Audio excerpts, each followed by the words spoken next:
So we'll get started straight away. And welcome to another Oxus Society's Twitter space. This time talking about Xi Jinping's trip to Central Asia. It's his first time that he's left China since the beginning of the pandemic, which is a very, very long time ago. And joining us today is Temur Umarov from the Carnegie Endowment for Peace, and an expert on both China and Central Asia relations, and good friend Raffaello Pantucci from the Sagaretta School of International Studies, who's joining us today and is also the author of Sino-Stan, which is a fantastic book focusing on the relationship between China and Central Asia. And I'm going to throw this question to Raf first. What is the big headline here? Is this just business as usual for China, or is this actually something we should be paying attention to this particular trip?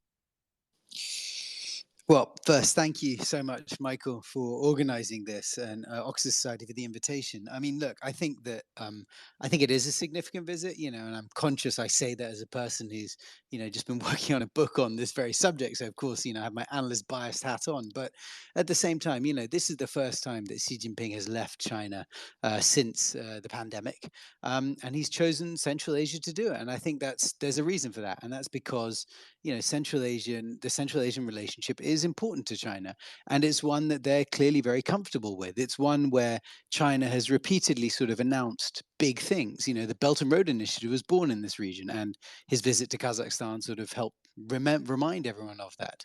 And then his visit to Samarkand to go to the SCO summit, where he's going to visit an organization that China really helped create, that now can claim to have leaders from, I think it's 40 or 40+% of the world's population attending. So these are big achievements, and these are all in Central Asia. And I think it really speaks to the importance in some ways of Central Asia, and I think the underlooked nature of China's relationship with this part of the world, because the world focuses so much on China to the seas. So, Timur, why here? Why now? Why not have it at ASEAN? Why not have it at another sort of conference? Why has he picked the SCO and in Samarkand 2 years after the pandemic to finally leave the country? First of all, thanks for having me. I think it's a very pragmatic move. I mean, what a best way to start your foreign presence from Samarkand. I'm not saying it because I'm from Samarkand and I think that is the best city in the world, but the summit of SCO is an opportunity to meet so many different leaders with whom China, of course, with some of them has some conflicting interests, but at the same time, all other countries are kind of on the same page with China and are seen as a very important partner. And I think this was the first reason. And also, this is, while talking about Xi Jinping's visit to Kazakhstan first, this is a move from China to be kind of seen as a still strong power in the region, especially if we go back to the beginning of the year and remember January 2022, when everything, this chaos was happening in Kazakhstan, and China didn't look that strong in the region. China even was caught by surprise and didn't know where this crisis going to go, right? And at the same time, Russia was there on the ground and helping Tokayev to stabilize the situation. I think Xi Jinping's visit right now is the reaction to all of the changes that happened to Central Asia while he was isolating in China. And this is the sign and the message that Central Asia is still very high in the priority list of China's foreign policy. And I think those are main aims of the visit. So, Raf, what do you think Kazakhstan's main aims were to get out of this conference? What would be on Tokayev's wish list during his meeting with Xi? I mean, I think, look, there's a kind of a very basic element, which is that, Kazakhstan, China is a really important trading partner to Kazakhstan, and they want to make sure that trading relationship starts to pick up again. I think during the pandemic, one of the issues you did see was the border restrictions between that China started to impose really bit, and they really bit at a kind of very ground level for traders in Kazakhstan who were trying to get goods into China or trying to get their goods that were coming into Chinese ports across China to Central Asia.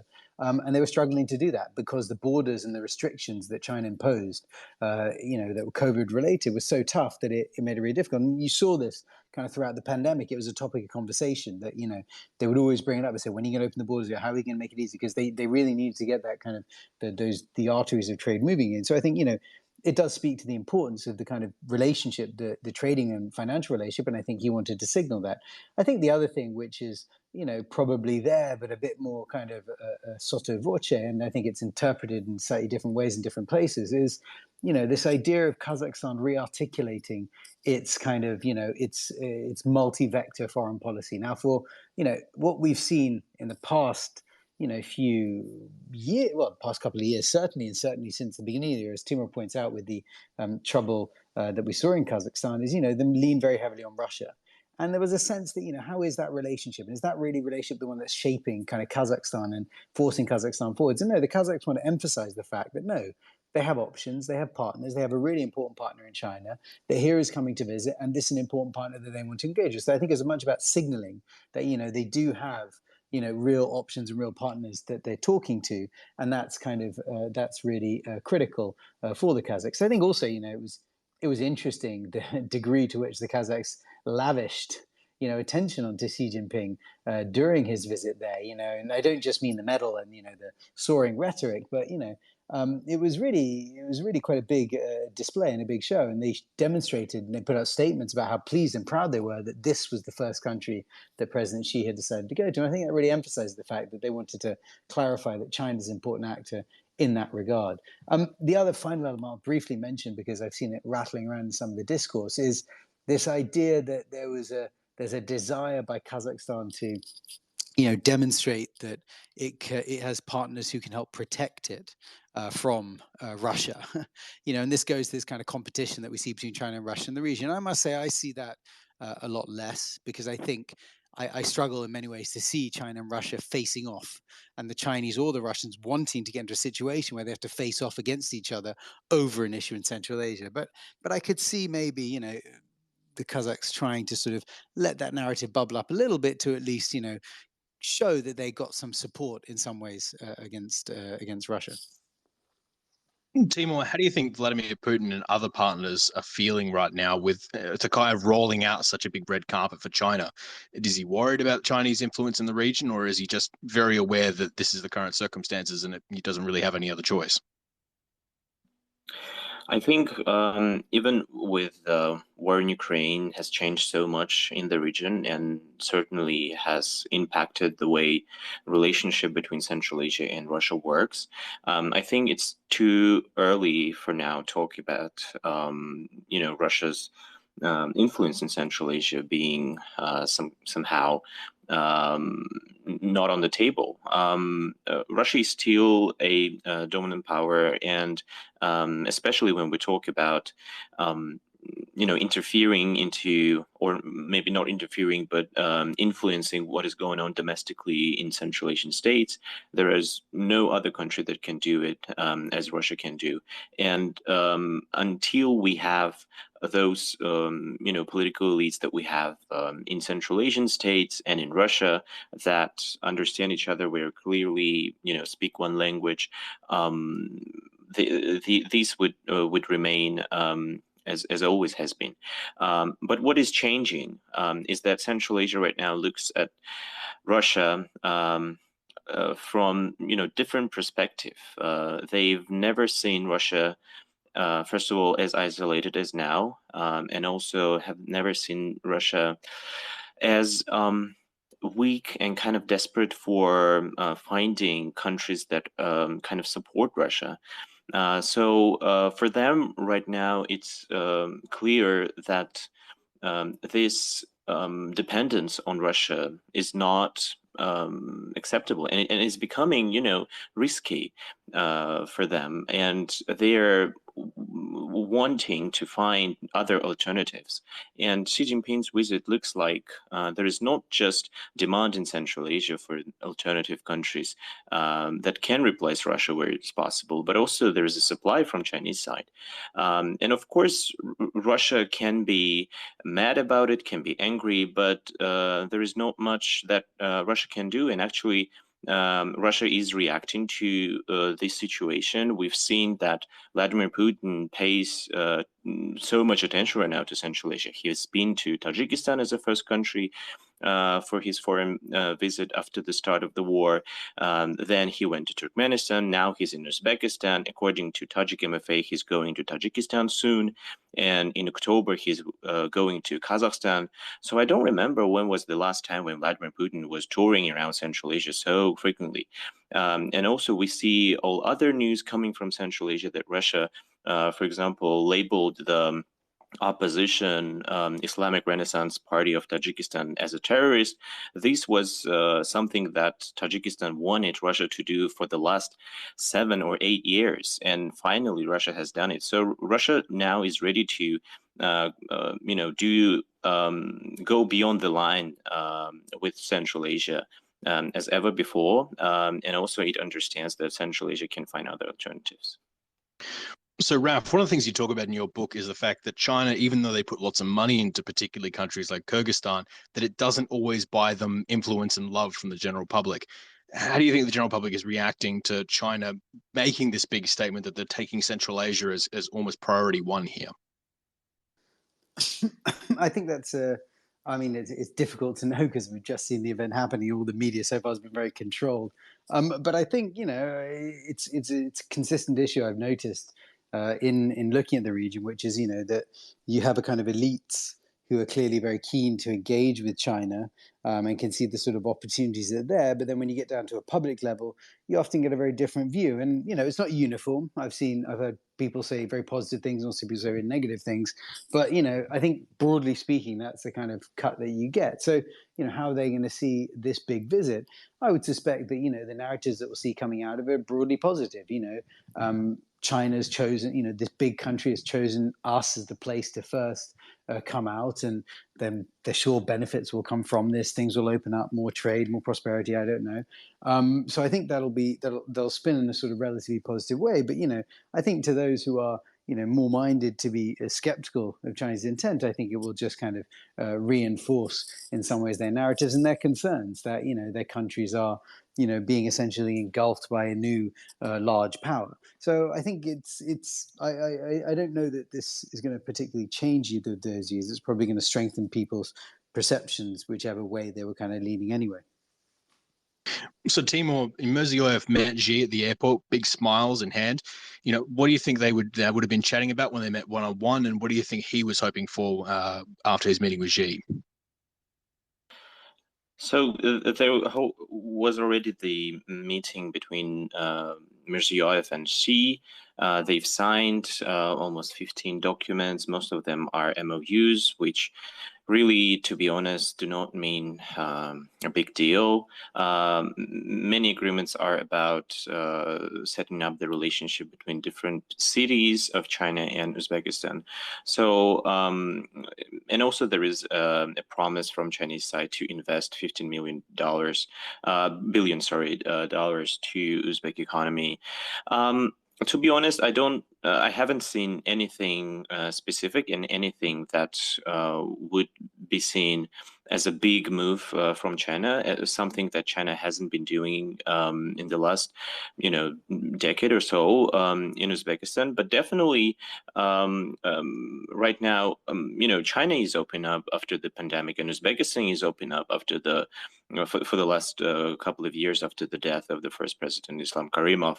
And Uzbekistan right now is ready to create opportunities for any foreign investors, and especially from China, considering that right now Russia doesn't look like a country that Uzbekistan would really love to have a strong economic partnership and go to this,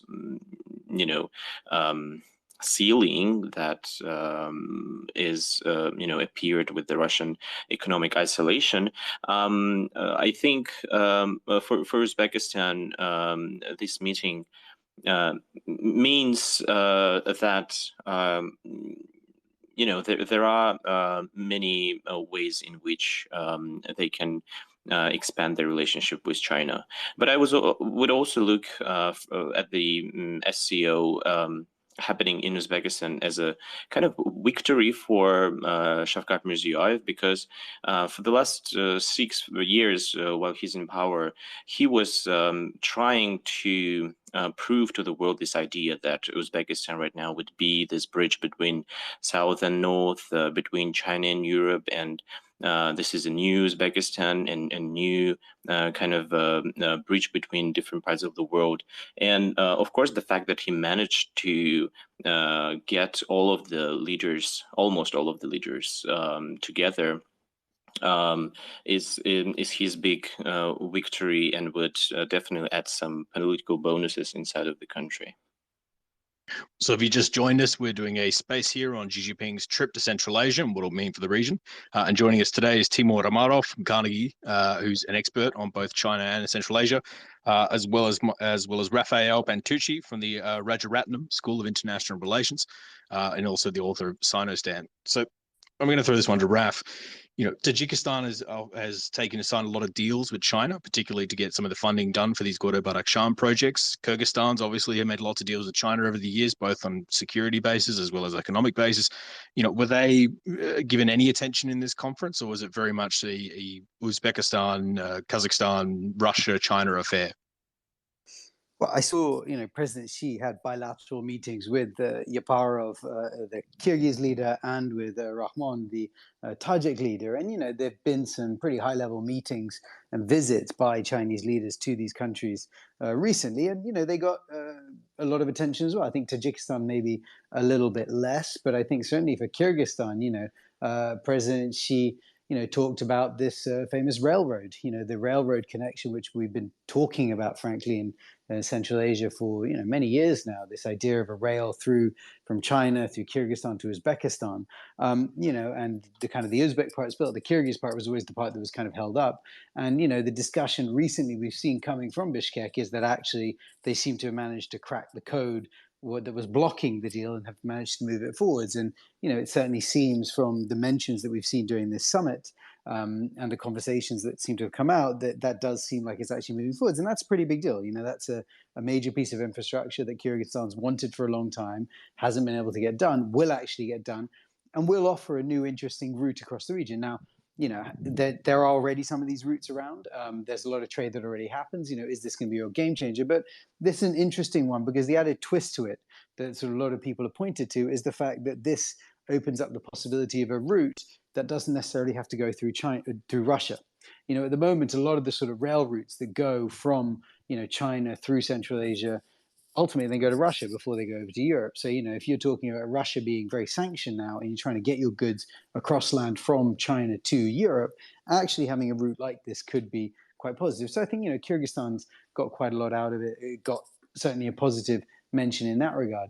I think for Tajikistan, it does seem, I haven't seen any big banner announcements like that as well. But, I think their participation there, they're long-standing SCO members, founding members of the organization, have always participated and have always, stayed involved. And they were, the hosts of some of the last sessions that we saw. So I think the Tajiks maybe haven't got the same big banner announcement to walk away with, but I think certainly they got accorded the same kind of, attention, certainly from Beijing and I think from Moscow as well.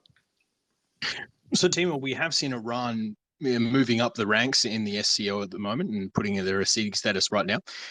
Do you think that we'll actually see Iran become a full member of the SCO, and what impact do you think that would have on the organization? What I say in this regard is that bigger, not better. Of course, SCO can add to the organization many other countries. I don't know, Afghanistan, maybe even North Korea, but it doesn't mean that this would add any energy or make the organization any more clear. Iran's joining is, of course, portrayed as a big change, and that from now on the territory of SCO will expand, and the number of people that live in SCO countries is enormous and stuff like that. But it really, what is the goal of SCO? What do they want to reach, or what is the new agenda that Iran can bring to the table of SCO? I don't really see that. So yeah, for the Russian state media or Chinese state media that want to show that SCO means a lot in international relations, of course, the joining of Iran would be portrayed as something very important. But in reality, I don't think that it will change anything. Can I come in there quickly, Michael? Sorry. Yeah, fire away. I think actually there's an element to the Iranian, participation. I think I agree with Timur. I don't know it's going to materially do a huge amount for the organization, but it does. There's a really interesting optical effect and rhetorical element which it brings out. Because, this is not the first time that Iran has, been lobbying to join and tried to join. There was a moment when President Ahmadinejad was in power back in the sort of 2010s, where they were very actively pushing to try to join the organization. And my understanding was that Russia was relatively supportive of this idea.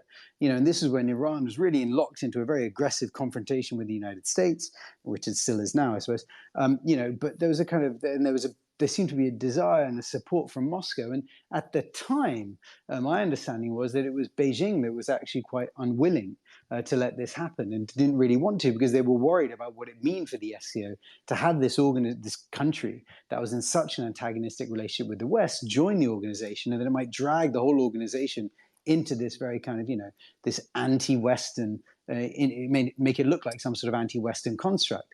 I think what's interesting is that now, 10 years more on from that, we've seen the doors have been opened and the country's being sort of swept into the organization, even though, frankly, the issue of it being locked in a conflict in the West is even more acute now than it was back then. And I think that speaks to a kind of bigger rhetorical element here, which has come out in some of the discussions that you've seen coming from some of the leaders. And it's this idea that, there is a world order that can be constructed out there that is not Western, and I think that's an interesting element that comes out of this particular summit. And, Iran's joining, the fact that you've got all these important leaders there, you haven't got any Western leaders attending, but they still represent such a large part of the planet.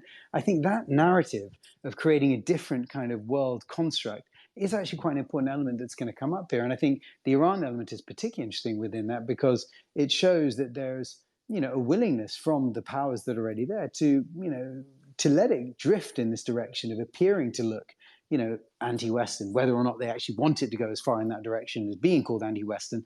They're willing to accept into the members that, frankly, are in a very contentious relationship with the West at the moment.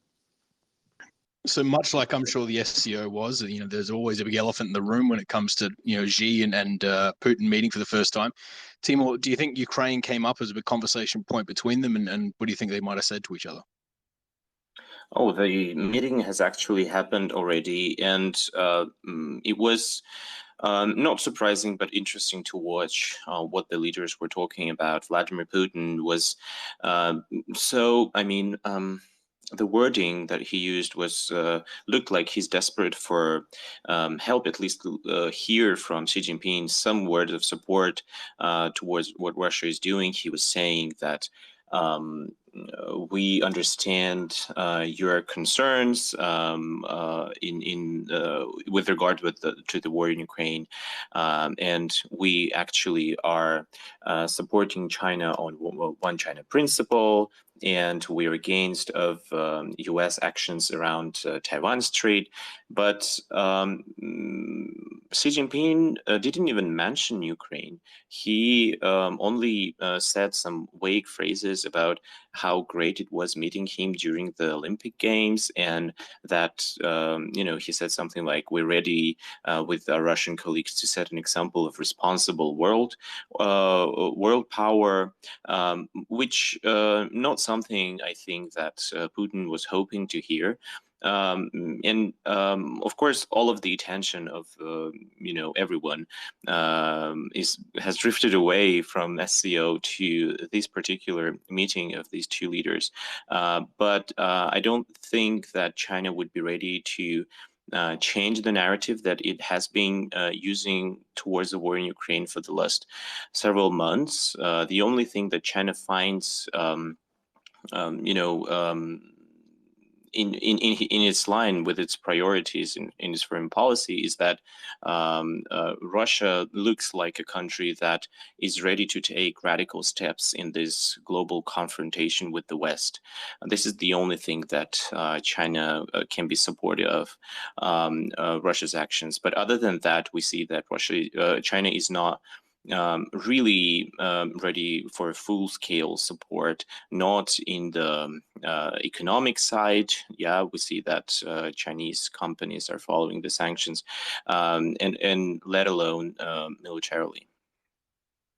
Raf, have you been a fly on the wall in that private conversation between Xi and Putin? What do you think the main talking points would have been?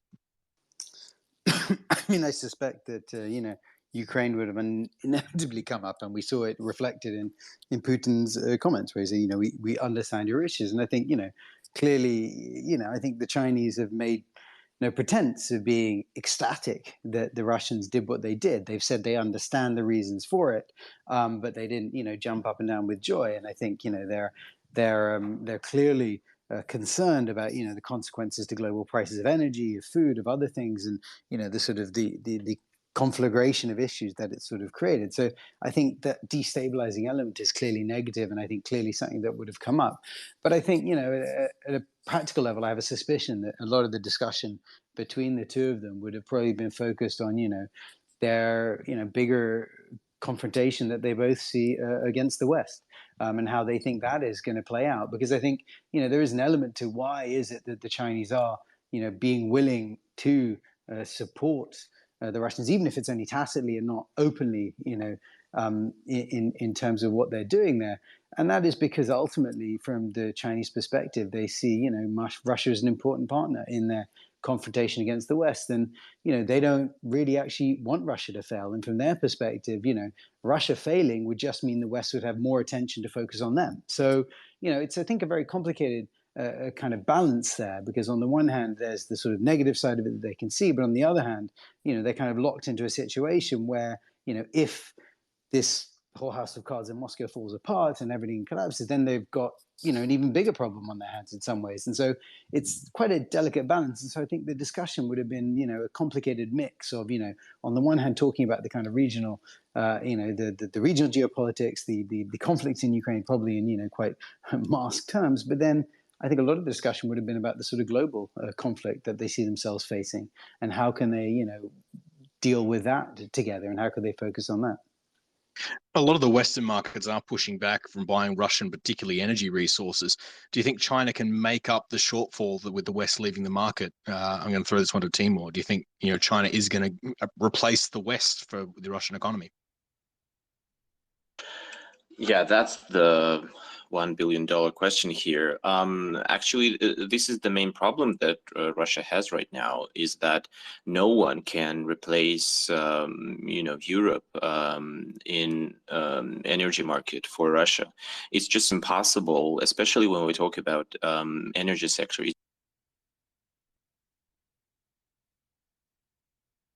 In a short period of time. If anything happened, it would take long time. I mean, in the talk, the Prime Minister of Mongolia has been about the plan to be built from Russia to China through Mongolia's territory, and he said that the project will end in 2029. So it's going to take at least 7 years before this is going to happen, right? But before that, you have only LNG or oil sent to China by other means, and it's just impossible using those infrastructure that Russia has to replace the the West with China, and especially it's impossible because all of the gas resources that are exported to Europe are situated, far away from China. So you would just have to close those territories and stop extracting energy from there, and do something on the eastern part of Russia. So this is not an easy task, and I think it's just impossible, no matter what is the rhetoric around this, and no matter how Russia portrays China as a great country that will replace everyone in the world, but it's just impossible. So, Raf, we're going to throw this question to you, and we have our DMs open if anyone has any questions for our experts here. And we've had this one come through 3 times already, and it is a little bit off the path. But Azerbaijan has been shelling Armenia over the last couple of days. We have seen tensions there, and there was talk of Armenia looking to call the CTSO in to defend themselves. If that was, is that also going to be hanging in the room at the moment, that, if the CSTO is called, it will put, countries, particularly like Kazakhstan, in a position where they either need to respond and join and go do this effectively very pro-Russia move, or not, and effectively, break the credibility of what the CSTO should be.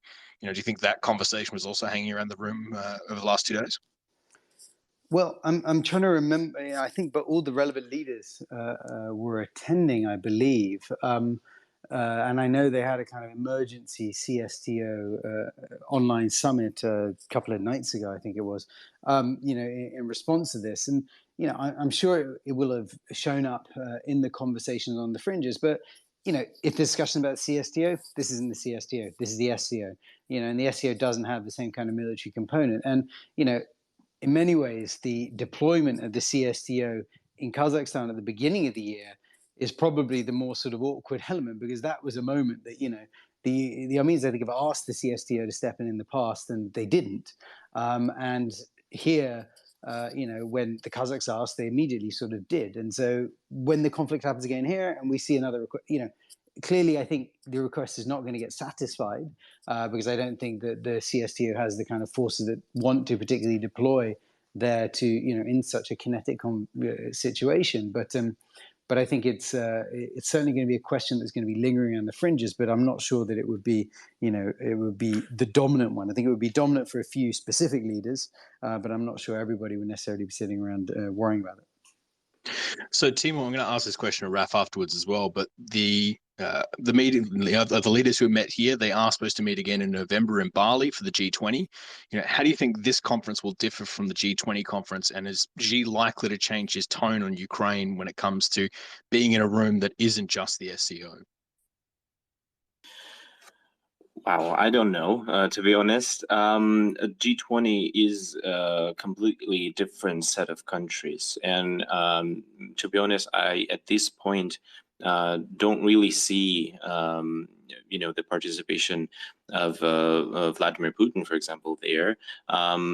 So it will be something completely different from the SCO. SCO is such a safe space where all of these leaders can talk freely about what they think about international relations and stuff like that. But G20 is going to be completely different, and I think Xi Jinping would not use those particular terms that he's trying. He might try use in Samarkand during the SCO, but I don't know. We'll see. Raf, there has been. Oh, you want to fight? You want to jump in then? Sure. I mean, look, I think I'd go stronger than Timur. I'd say I'm confident that President Xi won't shift his narratives and rhetoric when he goes to the G20 on Ukraine than what he was saying here, frankly. So, I don't think that's going to materially change. I think the environment is entirely different, as Timur put out. I think safe space is the right way. They go to this environment. It's a very controlled environment. I think part of the reason Xi was willing to let this be the first place that he could sort of go, is that you can be pretty certain you're not going to get awkward questions. You're not going to have any awkward scenes come out of it, because the powers involved, we're going to make sure the thing goes smoothly and the optics stay good. In the G20, you've got some, pretty punchy relationships playing at the table, and ones that are, pretty awkward for China in particular. And, it's quite possible that you'll get some sort of awkward moments. And that's exactly what Xi doesn't want before he goes into his party conference in October. So I think that clearly hangs over this, and I think that's going to be a major difference between two. But I don't think the view on Ukraine is going to change particularly. Well, Yeah, just on this following up side, I was going, yep. yeah, Following I just wanted to say that even right now, Xi Jinping doesn't talk about Ukraine. So yeah, I definitely agree with Rafa that let alone on G20 there would be anything about this in clear terminology. So, Raf, obviously we have seen some instability in the Chinese economy at the moment, and a lot of economists are a little bit worried about some of the signs coming out. Do you think we're likely to see China keep its BRI investment in Central Asia where it is, expand it, contract it? What do you think lies in the future for China's funding into Central Asia? I mean, I think it's, the story of Chinese funding into Central Asia predates BRI. I mean, my view is that in many ways, BRI is the globalization of what had been happening in Central Asia and China for, a decade of BRI. So, the investments and the projects have been happening there for a while. They've continued. They've grown in some cases. Others have shrunk. I think there's been a growth in, sort of more private projects and investments that are going in, and I think they'll continue. And I don't see a reason that those would necessarily stop. I think the reason that you might see these things stop would be if, you saw an appetite shrink on one side, and I don't see that happening at the moment. The Central Asians are still keen for investment, and there are still opportunities there that are interesting to some Chinese companies. So I think we're going to continue to see that. What I think, you might see a little less of, and having said that, we've just seen some quite grand numbers thrown around during this summit, is those kind of, giant figures being bandied around. I think there's a tone of realism, let's say, that's being more injected into the BRI discussion. I think that's certainly true in Central Asia as much as it's true anywhere else. So, Timur, do you think there are any priority projects that the Chinese will look to roll out over the next few years or months? There are no particularly priority projects. Of course, as Rafa has already said, the railway from China to Uzbekistan through Kyrgyzstan might be the the biggest thing in Central Asia. But I'm very skeptical about this coming to real life. I mean, it's been out there for like 20 years. But I think another focus of China would be now in Central Asia on medium-sized or smaller industries with smaller investment and smaller that are less visible in Central Asia, because what China has been doing for years, investing in big logistical and infrastructure or energy projects, it created a lot of criticism in Central Asia, because all of these projects were covered by scandals, and journalists investigated all of the cases, and it became very nasty, and actually China's reputation suffered a lot about that. And we saw many protests, especially in Kyrgyzstan, but also in Kazakhstan, about that.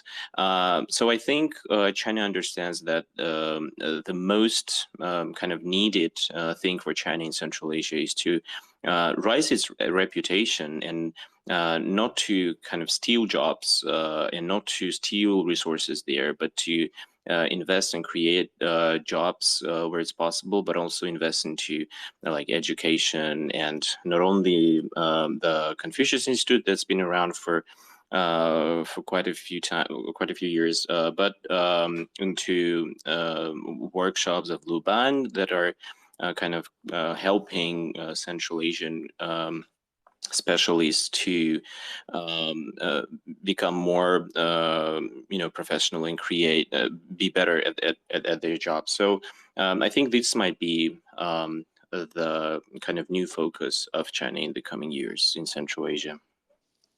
So, Raf, we just, Timur mentioned something interesting there, that he doesn't think that a China to Uzbekistan railway is very likely to happen anytime in the very near future. Uzbekistan wants it, Kyrgyzstan probably wants it, China wants it. What actually prevents this project from getting off the ground? To be honest, if I may, Rafa, sorry. Go ahead. To be honest, I don't think that Kyrgyzstan really wants it. I mean, Kyrgyzstan doesn't, unlike other Central Asian countries, it doesn't have a, political elites strong and united, and they're, changing each other very frequently, and they have different goals and directions in their domestic politics. And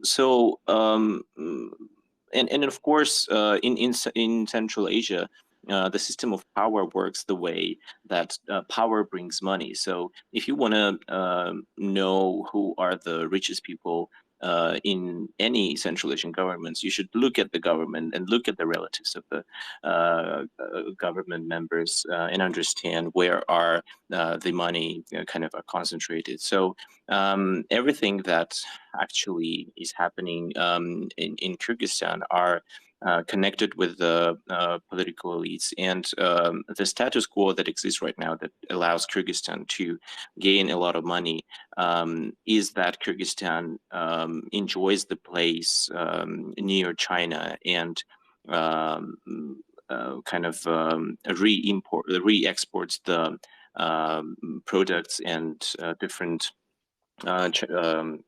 Chinese trade materials from its territory to other Central Asian countries, and this is heavily controlled by the customs, and we know that customs are connected with the people in power. So this system works, and if there will be a railway, a Kyrgyz elite should come to another scheme of how to make money out of this. If it won't be something that everyone will be agree upon, I think that inside Kyrgyzstan there will be a lot of problems with this project. But other than that, Sadur Japar, if he really wants to build the railway, he wants to build it quickly before he's not out of power, and this in Kyrgyzstan might happen very quickly and surprisingly. So he should kind of prove to other groups of the elite that this project would not kill the financial kind of roots that are already there, and it will bring money to country that later can be spread across different political elites. So I think that this is the main obstacle in this project to be alive. I mean, look, I think Timur's right. There's clearly local power brokers has always been what sort of blocked it until now and made it so problematic. But I'd say, look, there've been other moments where a big economic change is going to happen in Kyrgyzstan. Its relationship with China is going to suddenly transform it. When Kyrgyzstan decided it was going to join the Eurasian Economic Union, there was this fear that there was going to be some sort of total collapse, and somehow things seem to muddle through and work themselves out. And I think it's possible to kind of do that. I think what's interesting about this particular time, because I think there's been a number of times when we've heard about this rail talked about and then it's sort of gone nowhere, is that we've seen Yaparo talking in more specific terms publicly about some of the issues about how they were going to service the debt and how they were going to manage the loans that they were going to get from China. It did all sound much more precise than I think we'd heard in the past. And yes, they talked about feasibility studies again, and gosh, we've heard about a lot of feasibility studies over the years, but it sounded like this time it did seem to be moving in a more tangible direction than I think we'd necessarily seen in the past, and that makes me suspect that it could be that this time we're actually going to see it happen, whereas in the past it really hasn't. And you also asked about sort of other big infrastructure projects that are still out there which need to be done. I think an interesting other thing which sometimes it doesn't get a huge amount of attention all the time is the pipelines from Turkmenistan. So there are already 3 pipelines going from Turkmenistan over to China. There's been a famous line D that's been talked about for a long time and hasn't ever quite been achieved. And there's been all sorts of issues. And if that was unlocked, that would really further tie down Turkmen supply to China and really tie the two together. And then there's even discussion, CNPC's initial plan was to have 6 strings, going from Turkmenistan over to China. And so theoretically, there's another 2 out there. So, I think there is still some big infrastructure that could happen in the region and that will get flagged as kind of BRI. But, it's true that I think a lot more of the BRI stuff we're going to see going forwards is probably going to be at a sort of a smaller, lower level. More of the... So we have to bring this thing to a bit of a close because we are running out of time. But to finish it off, Raf, I'm going to throw this question to you and then to Temur. What is the headline here? If you're 2 years from now, you're writing a history book, what is the summary headline you give from Xi's trip to Central Asia?